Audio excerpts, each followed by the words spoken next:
నమస్కారం ఘంటారావానికి స్వాగతం. ముందుగా ప్రధానాంశాలు. భూపాలపల్లి జిల్లాలో ఏకధాటిగా కురుస్తున్న వర్షం, జలదిగ్బంధంలో చిక్కుకున్న పలు గ్రామాలు.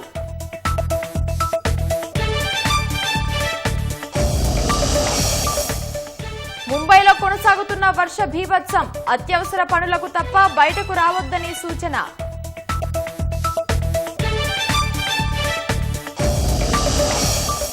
యూరియా కోసం కేంద్రంపై ఒత్తిడి తెస్తామన్న మంత్రి తుమ్మల, అక్రమ రవాణా నివారణకు టాస్క్ ఫోర్స్ ఏర్పాటు చేసినట్టు వెల్లడి.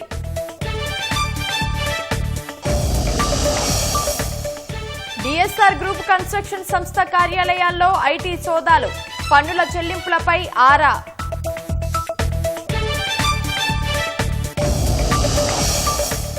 రాధాకృష్ణన్ని ఎన్డీఏ ఎంపీలకు పరిచయం చేసిన ప్రధాని, ఉపరాష్ట్రపతిగా ఏకగ్రీవ ఎన్నికకు మద్దతివ్వాలని పిలుపు.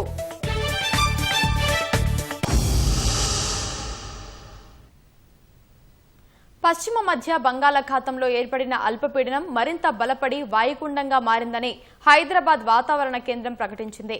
ఇవాళ మధ్యాహ్నం వాయుగుండం తీరాన్ని దాటే అవకాశం ఉందని తెలిపింది. ఇవాళ ఆదిలాబాద్, కొమురంభీం, ఆసిఫాబాద్, మంచిర్యాల జిల్లాల్లో ఉరుములు, మెరుపులతో కూడిన అతి భారీ వర్షాలు కురిసే అవకాశం ఉందని వెల్లడించింది. అతి భారీ వర్షాలు కురిసే ఈ 3 జిల్లాలకు ఆరెంజ్ హెచ్చరికలను జారీ చేసింది. నిర్మల్, నిజామాబాద్, కామారెడ్డి, మెదక్, జయశంకర్, భూపాలపల్లి జిల్లాల్లో భారీ వర్షాలు కురిసే అవకాశం ఉన్నందున ఈ జిల్లాలకు ఎల్లో హెచ్చరికలు జారీ చేసింది. మిగతా అన్ని జిల్లాల్లో తేలికపాటి నుంచి మోస్తరు వర్షంతో పాటు అక్కడక్కడ గట్టి జల్లులు పడే అవకాశం ఉందని తెలిపింది. గంటకు 30 నుంచి 40 కిలోమీటర్ల వేగంతో ఈదురుగాలులు వీచే అవకాశం ఉందని వెల్లడించింది. హైదరాబాద్ తో పాటు పరిసర ప్రాంతాల్లో ఆకాశం మేఘావృతమై ఉండటంతో పాటు తేలికపాటి నుంచి మోస్తరు వర్షం, అప్పుడప్పుడు గట్టి జల్లులు పడతాయని పేర్కొంది.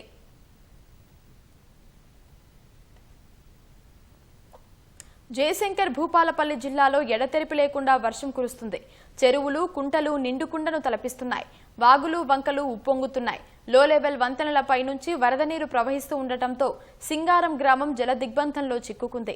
ఇళ్లలోకి వరద చేరి ప్రజలు అవస్థలు పడుతున్నారు. కనుకనూర్, రెడ్డిపల్లి గ్రామాల మధ్య చెలిమెల వాగు అలుగు పోస్తోంది. రెడ్డిపల్లి గ్రామానికి రాకపోకలు నిలిచిపోయాయి. మహాముత్తారం మండలంలో పెగడపల్లి, కేశపూర్ గ్రామాల మధ్య పెద్ద వాగు ఉధృతంగా ప్రవహిస్తోంది. కాటారం, మేడారం రహదారిపై రాకపోకలు నిలిచిపోయాయి.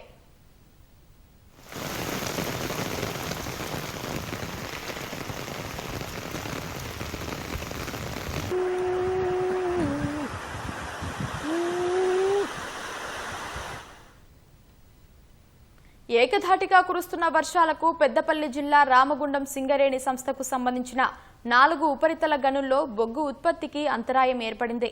రామగుండం సింగరేణి సంస్థ పరిధిలో 4 ఓపెన్ కాస్ట్ గనులున్నాయి.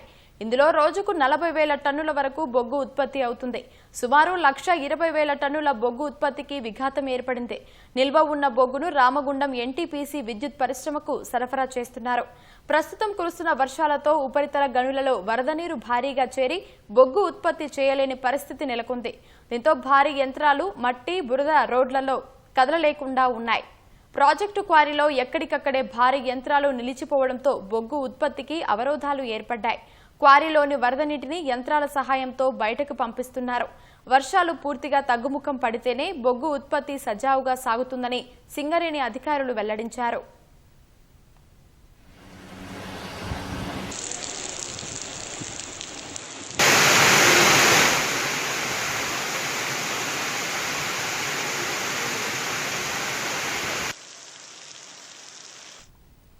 వర్షాలు, వరదలతో ప్రాజెక్టులు జలకల సంతరించుకున్నాయి. గోదావరి, కృష్ణా పరివాహకంలోని ప్రాజెక్టులు నిండుకుండల్లా మారాయి. మహారాష్ట్ర ప్రాజెక్టులు ఎగువ నుంచి వస్తున్న వరద ప్రవాహంతో శ్రీరామ్ సాగర్ 38 గేట్లు ఎత్తి నీటిని దిగువకు విడుదల చేస్తున్నారు. నాగార్జున సాగర్ 26 గేట్లెత్తి దిగువకు నీటిని వదులుతున్నారు. ఎగువన కురుస్తున్న భారీ వర్షాల కారణంగా రాష్ట్రంలో ప్రాజెక్టులకు భారీగా వరద వచ్చి చేరుతుంది. దీంతో ప్రాజెక్టులు జలకలను సంతరించుకుంటున్నారు. నిండుకుండలా మారడంతో అధికారులు నీటిని దిగువకు వదులుతున్నారు. నిజామాబాద్ జిల్లా శ్రీరామ్ సాగర్ ప్రాజెక్టుకు వరద కొనసాగుతోంది. ప్రస్తుతం ప్రాజెక్టులోకి 1,45,000 క్యూసెక్కుల వరద వచ్చి చేరుతుండగా 38 ప్రధాన గేట్ల ద్వారా 1,73,578 క్యూసెక్కులు గోదావరిలోకి విడుదల చేస్తున్నారు. ఎస్కేప్ గేట్ల ద్వారా 3,300 క్యూసెక్కులు, ఇందిరమ్మ వరద కాలువ ద్వారా 18,000 క్యూసెక్కులు, కాకతీయ కాలువ ద్వారా 4,700 క్యూసెక్కుల నీటిని దిగువకు విడుదల చేస్తున్నారు. ప్రస్తుతం ప్రాజెక్టులో 1091 అడుగులకు గాను 1089 అడుగుల నీరు ఉంది. 80.5 టీఎంసీలకు గాను 73.37 టీఎంసీల నీటి నిల్వ ఉంది. నిజాం సాగర్ ప్రాజెక్టుకు భారీ వరద కొనసాగుతుంది. ప్రాజెక్టులోకి ప్రస్తుతం ఇన్ఫ్లో 85,000 క్యూసెక్కుల వరద వస్తుండగా 3 గేట్లను పైకెత్తి 50,000 క్యూసెక్కుల నీటిని వదులుతున్నారు. ప్రాజెక్టు పూర్తి స్థాయి నీటి మట్టం 1,405 అడుగులు కాగా ప్రస్తుత నీటి మట్టం 1,403.33 అడుగులుగా ఉంది. పెద్దపల్లి జిల్లా అంతర్గా మండలం శ్రీపాద ఎల్లంపల్లి ప్రాజెక్టులోకి వరద నీరు భారీగా చేరుతుంది. ఎగువన కురుస్తున్న వర్షాలతో పాటు కడెం శ్రీరామ్ సాగర్ ప్రాజెక్టు గేట్లు తెరవడంతో జలాశయంలో భారీగా వరద నీరు వచ్చి చేరుతుంది. శ్రీపాద ఎల్లంపల్లి ప్రాజెక్టుకు సంబంధించి 62 గేట్లకు గాను అధికారులు 35 గేట్లు తెరిచి 1,87,036 క్యూసెక్కుల నీటిని గోదావరి నది దిగువకు వదులుతున్నారు.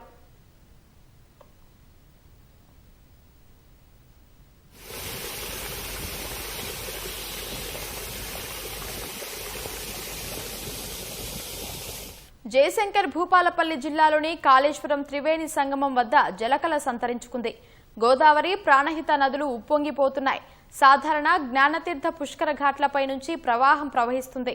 కాళేశ్వరం త్రివేణి సంగమం వద్ద 9 మీటర్ల మేర నీటి మట్టం నమోదైంది. ఎగువ నుంచి వస్తున్న ప్రవాహంతో కాళేశ్వరం ప్రాజెక్టులోని మేడిగడ్డ బ్యారేజీకి 5,79,860 క్యూసెక్ల ప్రవాహం వస్తుంది. మేడిగడ్డ బ్యారేజీ 7వ బ్లాక్ దెబ్బతిన్నప్పటి నుంచి 85 గేట్లు ఎత్తి ఉండటంతో పూర్తి స్థాయిలో వరద దిగువకు చేరుతుంది. భద్రాచలం వద్ద గోదావరి నీటి మట్టం క్రమంగా పెరుగుతుంది. ఈ రోజు ఉదయానికి గోదావరి నీటి మట్టం 37 అడుగుల వద్ద ప్రవహిస్తోంది. గోదావరి నీటి మట్టం పెరగడంతో స్నానఘట్టాల వద్ద చాలా మెట్లు వరద నీటిలో మునిగాయి. కళ్యాణకట్ట వరకు వరద నీరు వచ్చాయి. పడవలు, గజ ఈతగాళ్లను సిద్ధంగా ఉంచారు. గోదావరి నీటి మట్టం పెరగడంతో పర్ణశాల వద్ద నారాచీరల ప్రాంతం నీట మునిగింది. చర్ల మండలంలోని తాలిపేరు జలాశయానికి వరద నీరు పెరుగుతుంది. ఎగువ ప్రాంతమైన ఛత్తీస్గఢ్ నుంచి వరద నీరు భారీగా రావడంతో జలాశయం వద్ద 10 గేట్లను ఎత్తి 20,000 క్యూసెక్కుల నీటిని దిగువన ఉన్న గోదావరి నదిలోనికి విడుదల చేస్తున్నారు.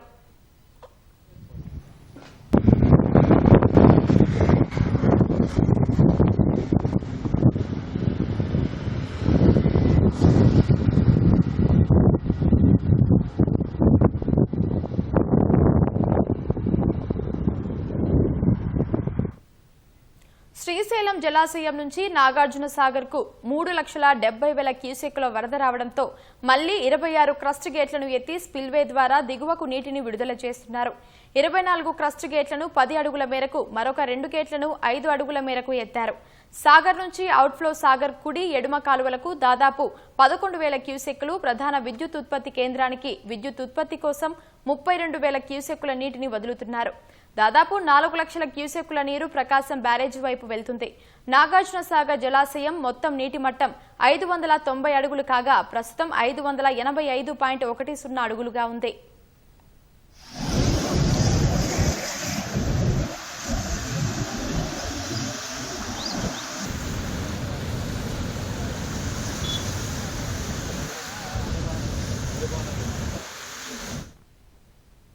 గత 4 రోజులుగా కురుస్తున్న వర్షాలకు చెరువులు, వాగులు, వంకలు పొంగి పొర్లుతున్నాయి. ఇందూరు నయాగరా జలపాతంగా పేరుగాంచిన నిజామాబాద్ జిల్లా ఇందల్వాయి మండలంలోని సిర్నాపల్లి శీలం జానకిబాయి చెరువు నిండుకుండలా మారి జల సవ్వడులతో సందడి చేస్తుంది. దట్టమైన అడవిలో ఉన్న జలపాతాన్ని చూసేందుకు ప్రకృతి ప్రేమికులు భారీగా వస్తున్నారు. జాలువారుతున్న జలపాతాన్ని చూస్తూ జలకాలాడుతున్నారు. సెల్ఫీలతో సందడి చేస్తున్నారు. ఎక్కువగా నీరు రావడంతో ప్రమాదాలు జరిగే అవకాశం ఉందని అధికారులు హెచ్చరించారు. చెరువును వీలైనంత దూరం నుంచే వీక్షించాలని సూచిస్తున్నారు. వర్షాలు తగ్గాక ఈ చెరువు చూపరులను మరింతగా ఆకట్టుకోనుందని స్థానికులు అంటున్నారు.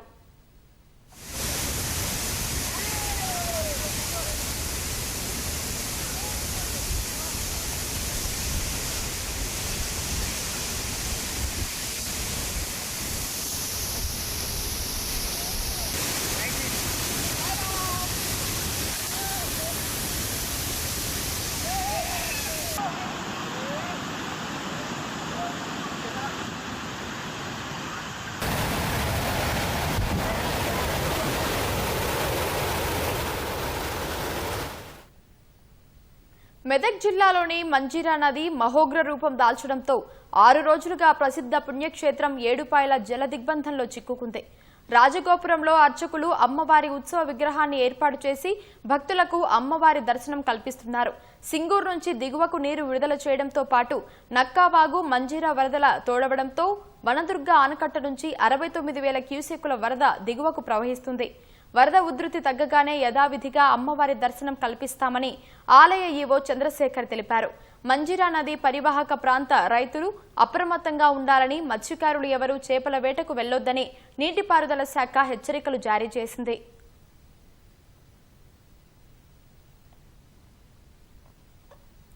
రాష్ట్ర రాజధానిలో నవరాత్రి ఉత్సవాలకు సిద్ధమవుతున్న యువకులను విద్యుత్ రూపంలో మృత్యువు కబలించి వేసింది. గణనాథుని తరలిస్తుండగా వేరువేరు ఘటనల్లో 3 చనిపోయారు. హైదరాబాద్ పాతబస్తీ బండ్లగూడలో గణేష్ విగ్రహాన్ని తరలిస్తుండగా విద్యుత్ తీగలు తగిలి 2 మృతి చెందారు. మరొకరికి గాయాలయ్యాయి. అంబర్పేటలో జరిగిన మరో ఘటనలో వినాయక మండపం వద్ద షాక్ తగిలి ఓ యువకుడు దుర్మరణం పాలయ్యాడు. విగ్రహాన్ని మండపానికి తరలిస్తున్న క్రమంలో విద్యుత్ తీగలను కర్రతో పైకెత్తి లేపుతుండగా ప్రమాదం జరిగింది. హైదరాబాద్లో 2 రోజుల్లోనే విద్యుత్ షాక్ ఘటనలు 3 జరిగాయి. మొత్తంగా 8 మంది దుర్మరణం పాలయ్యారు.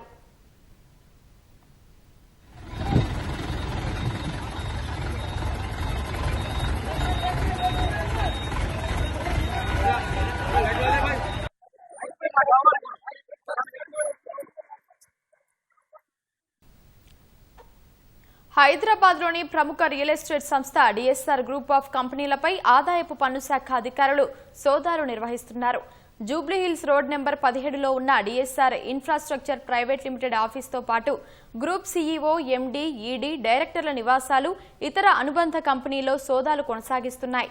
హైదరాబాద్, నెల్లూరు, బెంగళూరు సహా దాదాపు 10 చోట్ల 15 బృందాలు సోదాలు చేస్తున్నట్లు సమాచారం. గత 5 ఏళ్ల పన్ను చెల్లింపులో భారీ అవకతవకలు జరిగినట్లు అనుమానంతోనే ఐటీ అధికారులు ఈ దర్యాప్తు చేపట్టినట్లు తెలుస్తోంది. సోదాల సమయంలో లావాదేవీలకు సంబంధించిన పత్రాలు, ఆర్థిక లెక్కలను అధికారులు పరిశీలిస్తున్నారు. సిఆర్పీఎఫ్ బలగాల బందోబస్తు మధ్య ఐటీ సోదాలు కొనసాగుతున్నాయి.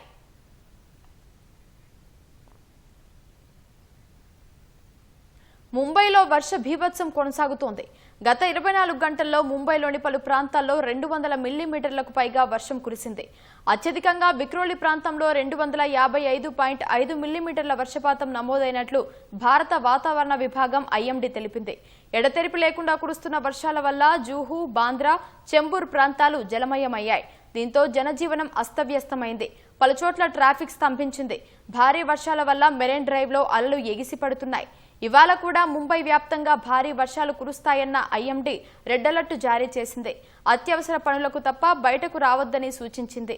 భారీ వర్షాల దృష్ట్యా ప్రభుత్వ కార్యాలయాలకు, విద్యాసంస్థలకు మహారాష్ట్ర ప్రభుత్వం సెలవు ప్రకటించింది.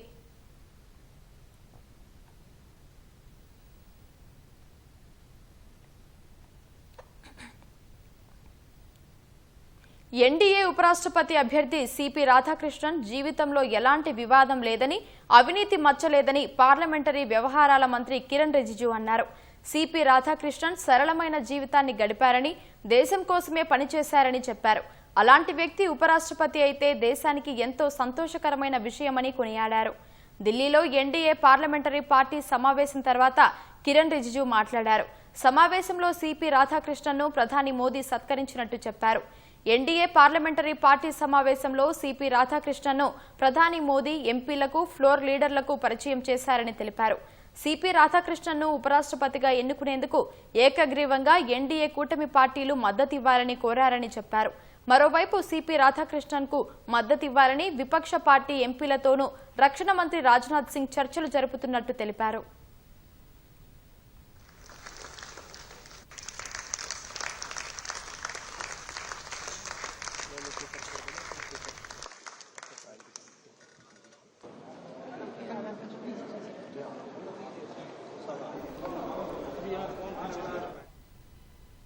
అంతర్జాతీయ అంతరిక్ష కేంద్రంలోకి వెళ్లి సురక్షితంగా వచ్చిన తొలి భారతీయ వ్యోమగామి శుభాంశు శుక్లా సోమవారం ప్రధాని నరేంద్ర మోదీతో భేటీ అయిన దృశ్యాలను పీఎంఓ విడుదల చేసింది. అంతరిక్షం నుంచి తీసిన కొన్ని చిత్రాలను టాబ్లెట్ కంప్యూటర్లో చూపిస్తూ వాటి గురించి శుక్లా ప్రధానికి వివరించారు. అంతరిక్ష అనుభవాలు, శాస్త్ర సాంకేతిక రంగ పురోగతి, గగన్యాన్ మిషన్ వంటి వాటిపై మోదీతో చర్చించారు. వ్యోమగాములు ధరించే ప్రత్యేక జాకెట్తో లోక్ కళ్యాణ్ మార్గ్లోని ప్రధాని నివాసానికి శుభాంశు వెళ్లినప్పుడు మోదీ స్వాగతం పలికి ఆప్యాయంగా హత్తుకున్నారు. భుజంపై చేయి వేసి ఆయనతో కలిసి నడుస్తూ ముచ్చటించారు. ఐఎస్ఎస్ కు తీసుకువెళ్లిన త్రివర్ణ పతాకాన్ని, యాక్సియం 4 మిషన్ కు సంబంధించిన జ్ఞాపికను శుక్లా ప్రధాని మోదీకి అందజేశారు. అంతర్జాతీయ అంతరిక్ష కేంద్రంలో వాతావరణం ఎలా ఉంటుందని ప్రధాని మోదీ శుక్లాను అడిగారు. యుద్ధ విమానం కాక్పిట్ కంటే ఎక్కువ చోటు ఉంటుందని ప్రశ్నించారు. ఐఎస్ఎస్ లో వ్యోమగాములు ఎలా ఉంటారనే వివరాలను ప్రధాని మోదీకి శుభాంశు శుక్లా వివరించారు. काफी कुछ चेंज फील होता होगा। जब मैं समझना चाहता हूँ वो किस प्रकार से अनुभव करते हैं आप लोग। सर, जब ऊपर भी जाते हैं तो वहाँ का जो वातावरण है, एनवायरनमेंट है, वो अलग है, ग्रेविटी नहीं है। आप जाते हैं उसमें तो सिटिंग अरेंजमेंट वैसा ही रहता है जो वैसे ही रहता है सर। और पूरे 23-24 घंटे उसमें निकालना पड़ता है। हाँ सर, लेकिन एक बार जब आप अंतरिक्ष में पहुंच जाते हैं तो आप सीट खोल के, अपना हार्नेस खोल के आप उसी कैप्सूल में आप मूव अराउंड आप जा सकते हैं, इधर उधर चीजें कर सकते हैं। इतनी जगह है उसमें? बहुत तो नहीं है सर, लेकिन थोड़ी बहुत है। मतलब आपका फाइटर जेट का कॉकपिट है उससे तो ज्यादा अच्छा है। उससे तो ज्यादा अच्छा है सर। बट पहुंचने के बाद सर काफी कुछ चेंजेस होते हैं, जैसे पूरा आपका हार्ट स्लो हो जाता है, तो वो कुछ बदलाव होते हैं और वो फिर लेकिन 4-5 दिन में बॉडी आपकी यूज टू हो जाती है, वहां आप नॉर्मल हो जाते हैं। और फिर जब वापस आते हैं तो फिर वही दोबारा से वही सारे चेंजेस आप मतलब चल नहीं सकते वापस आते हैं, तो चाहे आप कितने भी स्वस्थ हो। मुझे बुरा नहीं लग रहा था, मैं ठीक था, लेकिन फिर जब इतनी बड़ी यात्रा करके वापिस पहुंचते हैं जी सर, काफी कुछ चेंज फील होता होगा। जब मैं समझना चाहता हूँ वो किस प्रकार से अनुभव करते हैं आप लोग। सर, जब ऊपर भी जाते हैं तो वहाँ का जो वातावरण है, एनवायरनमेंट है, वो अलग है, ग्रेविटी नहीं है। आप जाते हैं उसमें तो सिटिंग अरेंजमेंट वैसा ही रहता है जो वैसे ही रहता है सर। और पूरे 23-24 घंटे उसमें निकालना पड़ता है।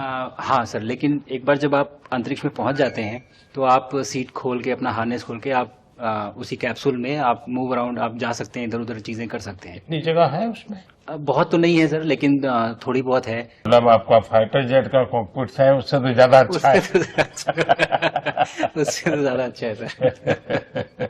बट पहुंचने के बाद सर काफी कुछ चेंजेस होते हैं, जैसे पूरा आपका हार्ट स्लो हो जाता है, तो वो कुछ बदलाव होते हैं और वो फिर लेकिन 4-5 दिन में बॉडी आपकी यूज टू हो जाती है, वहां आप नॉर्मल हो जाते हैं। और फिर जब वापस आते हैं तो फिर वही दोबारा से वही सारे चेंजेस आप मतलब चल नहीं सकते वापस आते हैं, तो चाहे आप कितने भी स्वस्थ हो।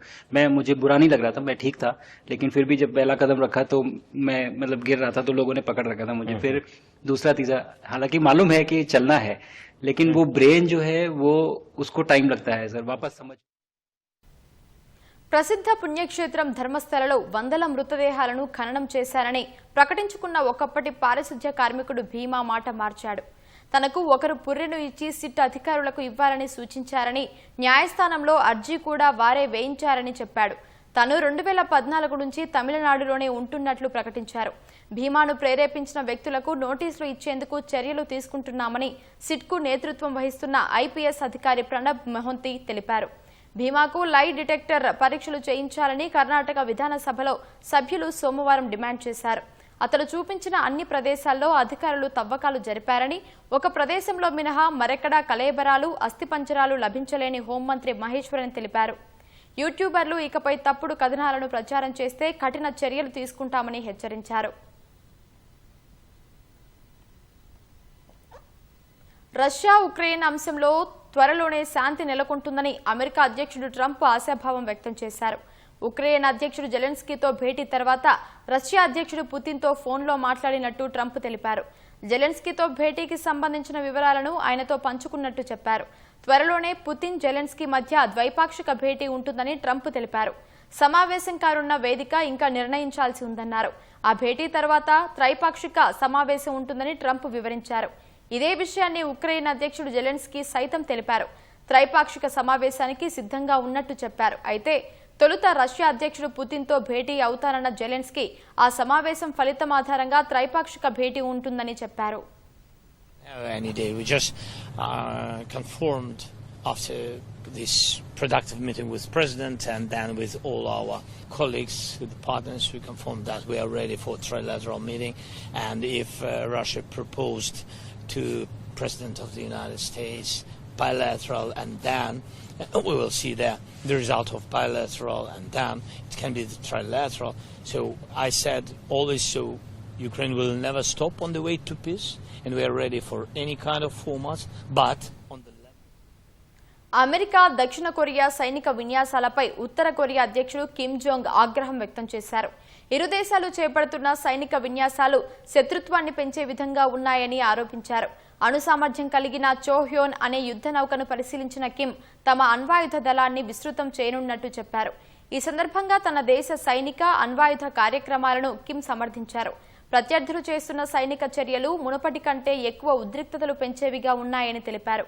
వాటిని ధీటుగా ప్రతిస్పందించేందుకు తాము కూడా సిద్ధంగా ఉండాల్సిన అవసరం ఉందని కిమ్ వ్యాఖ్యానించారు. మరోవైపు ఉత్తర కొరియా నుంచి పొంచి ఉన్న ముప్పును ఎదుర్కొనేందుకు అమెరికా దక్షిణ కొరియా బలగాలు వార్షిక సైనిక విన్యాసాలను నిర్వహిస్తున్నాయి. 11 రోజుల పాటు కొనసాగే ఈ కసరత్తుల్లో సియోల్కు చెందిన 18,000 మందితో సహా మొత్తం 21,000 మంది సైనికులు పాల్గొంటున్నారు.